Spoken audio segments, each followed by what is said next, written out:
এখানকার কৌমুদি ছেলে মেয়েদের যে পারদর্শিতা, আমি অনেক সময় ফেসবুকে তাদের বিভিন্ন কর্মকাণ্ড দেখি, বিশেষ করে আমাদের ফারুক ভাইয়ের মাধ্যমে। তো সেই কারণে আমি সবসময় চাই যে মানুষের প্রতিদ্বন্দ্বী না থাকলে মানুষের ভিতর অহংকার জন্মগ্রহণ করে। তো আমাদের পাবলিক স্কুল মনে করি অনেক স্কুলের একটি প্রতিদ্বন্দ্বী স্কুল হয়ে উঠেছে ইতিমধ্যে।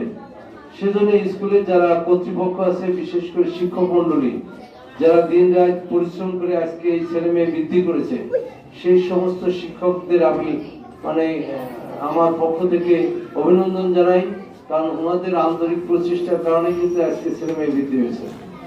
তো আর লেখাপড়ার কথা যে আমাদের যা গেছে 25 সাল থেকে শিক্ষকদেরও স্মরণ রাখতে হবে যে আগামী 25 সাল এই শিক্ষা কেন্দ্র